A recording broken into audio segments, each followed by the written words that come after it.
बिस्मिल्लाहिर्रहमानिर्रहीम नहमदुहु व नुसल्ली अला रसूलिहिल करीम। आज के इस वीडियो में तरावी की रकात से मुताल्लिक़ चंद मसाइल पर गुफ्तगू होगी।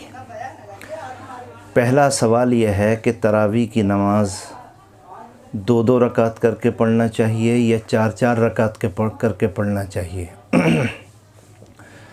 तो उसका जवाब यह है कि सुन्नत और अफज़ल तरीक़ा यही है कि तरावी की नमाज़ दो दो रकात करके पढ़ना चाहिए। एक सलाम से दो रकात पढ़े। चार रकात एक सलाम से पढ़ना बेहतर नहीं है, लेकिन अगर किसी ने पढ़ ली तो उसके दोहराने की भी ज़रूरत नहीं है। एक सवाल यह है कि किसी आदमी ने, किसी इमाम ने एक सलाम से तीन रकात तरावी पढ़ा दी, अब क्या हुक्म है? उसका जवाब यह है कि एक सलाम से अगर तीन रकात पढ़ाई हैं तो तीनों रकात बेकार हो गई और इन दो रकातों को लौटाया जाएगा और उनमें जो कुरान करीम पढ़ा गया है उसको भी दोहराना चाहिए। तीसरा सवाल यह है कि एक इमाम ने चार रकात तरावी एक सलाम से पढ़ा दी और दो रकात पर वो नहीं बैठा, अब इस सूरत में क्या करना चाहिए? तो उसका जवाब यह है कि अगर एक सलाम से चार रकात पढ़ा दी और दो रकातों पर इमाम साहब नहीं बैठे हैं तो शुरू की दो रकात बातिल और बेकार हो गईं और आखिर की दो रकातें सही हो गईं। इस सूरत में पहली दो रकातें दोहराएंगे और उसमें जो कुरान करीम पढ़ा गया है उसको भी दोहराएंगे। एक सवाल यह है कि इमाम साहब दो रकात पर नहीं बैठे और तीसरी रकात में खड़े हो गए, मुक़्तदी ने लुक़मा दिया और इमाम साहब वापस आकर के बैठ गए और आखिर में सजदा सहब कर लिया। इस सूरत में उनकी नमाज़ दुरुस्त हुई या दुरुस्त नहीं हुई? जवाब यह है कि ऐसी सूरत में अगर उन्होंने आखिर में सजदा सहब कर लिया है तो उनकी नमाज़ दुरुस्त हो गई। एक सवाल है और ये वाक़या एक जगह पेश भी आया है कि तरावी की नमाज़ हो गई, तरावी के बाद में वितर की नमाज़ भी हो गई, फिर लोगों को याद आया कि तरावी 20 रकात नहीं बल्कि 19 रकात हुई हैं। अब इस सिलसिले में मुक़्तदियों को क्या करना चाहिए? उसका जवाब यह है कि तमाम मुक़्तदी दो रकात नमाज को अलग अलग दोहरा लें। तमाम मुक़्तदी अलग अलग दो दो रकात नमाज पढ़ लें और उस एक रकात में जो कुरान करीम पढ़ा गया है उसको अगले दिन की तरावी में इमाम साहब को चाहिए कि वो दोहरा लें। एक सवाल यह है कि सूरह फ़ातिहा पढ़ने के बाद सूरत पढ़ी जाती है, इस सूरह फ़ातिहा और सूरत के दरमियान में बिस्मिल्लाह पढ़ना चाहिए या नहीं पढ़ना चाहिए, और अगर पढ़ना चाहिए तो ज़ोर से पढ़ना चाहिए या आहिस्ता पढ़ना चाहिए? मैं अर्ज़ कर दूं कि सूरह फ़ातिहा और सूरत के दरमियान में बिस्मिल्लाह पढ़ने और ना पढ़ने के सिलसिले में हनफिया के यहाँ दो कौल हैं। एक कौल तो यह है कि इनके दरमियान में बिस्मिल्लाह नहीं पढ़ना चाहिए, और दूसरा कौल इमाम अबू हनीफ़ा रहमतुल्लाह अलैह का यह है कि बिस्मिल्लाह पढ़ना चाहिए, और अल्लामा इब्नुल हुमाम रहमतुल्लाह अलैह ने इसी कौल को तरजीह दी है।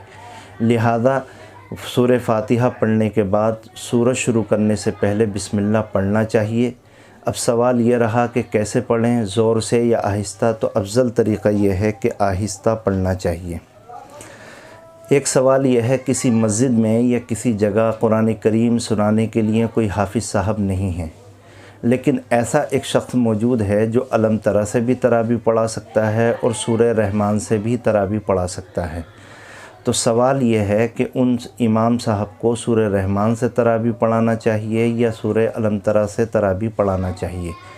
उसका जवाब यह है कि दोनों तरीक़े से तरावी की नमाज़ पढ़ी जा सकती है और नमाज दुरुस्त होगी, लेकिन बेहतर तरीक़ा यह है जिसको शामी रहमतुल्लाह अलैह ने लिखा है कि अलम तरा से नमाज़ पढ़ानी चाहिए, क्योंकि बेहतर तरीक़ा यह है कि एक रकात के अंदर मुकम्मल सूरत पढ़ना ज़्यादा बेहतर है, इसलिए अलम तरा से नमाज़ पढ़ना ज़्यादा बेहतर है। एक सवाल यह है कि बाज़ जगह ऐसी सूरत हाल पेश आ जाती है कि वहाँ दो हाफिज़ हैं, तो लोग ये फ़ैसला करते हैं कि दोनों के दोनों तरावी की नमाज़ पढ़ाएंगे। पहले इमाम साहब 10 रकात तरावी पढ़ाएंगे और दूसरे इमाम साहब 10 रकात नमाज़ पढ़ाएंगे। तो क्या ये सूरत दुरुस्त है? جواب یہ ہے کہ یہ صورت درست ہے، ایسا کر سکتے ہیں، لیکن اس سے بہتر طریقہ یہ ہے کہ ترویح پر امام بدلا جائے، مثلا 8 رکعت پر امام کو بدل دیا جائے یا 12 رکعت پر امام کو بدل دیا جائے۔ اگر 10 رکعت پر بھی بدلتے ہیں تو وہ بھی درست ہے۔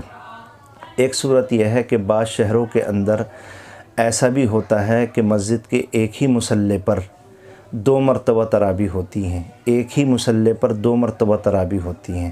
پہلے ایک امام صاحب 20 رکعت پڑھا کر کے فارغ ہو جاتے ہیں اور پھر اسی جگہ دوسرے امام صاحب کھڑے ہو کر دوسرے 20 رکعت پڑھاتے ہیں۔ کیا یہ صورت درست ہے؟ فقہا نے اس سلسلے میں فرمایا ہے کہ مسجد میں تراویح کی جماعت 2 مرتبہ کرنا مکروہ ہے، اس لیے ایسی صورت سے بچنا چاہیے۔ ایک سوال اور ہے کہ مسجد 2 منزلہ ہے، 2 امام پڑھانا چاہتے ہیں، ایک نیچی منزل میں تراویح پڑھانا چاہتا ہے، ایک اوپر کی منزل میں تراویح پڑھانا چاہتا ہے، تو کیا یہ طریقہ درست ہے؟ اس کا جواب بھی وہی ہے جو پچھلی سوال کا جواب تھا کہ ایک مسجد میں 2 مرتبہ تراویح کی جماعت کرنا مکروہ ہے۔ آخری سوال یہ ہے کہ 4 رکعت کے بعد میں، جس کو ہم ترویحہ کہتے ہیں، کون سی دعا پڑھنی چاہیے؟ اس سلسلے میں فقہا نے لکھا ہے کہ ترویحہ میں بیٹھ کر کے دعا پڑھنا کوئی خاص دعا منقول نہیں ہے۔ اگر کوئی اس موقع پر قرآن کریم کی تلاوت کرنا چاہے تب بھی کر سکتا ہے، کوئی ذکر کرنا چاہے تب بھی کر سکتا ہے، اپنے لیے کوئی دعا کرنا چاہے وہ بھی کر سکتا ہے۔ ہمارے اکابر میں حضرت تھانوی رحمۃ اللہ علیہ کا معمول یہ تھا کہ 4 رکعت کے بعد بیٹھ کر آپ درود شریف پڑھا کرتے تھے اور 11 مرتبہ پڑھا کرتے تھے۔ اللہ تعالی ہم سب کو اس پر عمل کرنے کی توفیق عطا فرمائے، اخلاص کے ساتھ، اور اس کے مطابق زندگی گزارنے کی توفیق عطا فرمائے۔ جو ضرورت مند ہوں اور مسائل سے ناواقف ہوں ان تک اس ویڈیو کو پہنچانا چاہیے۔ وآخر دعوانا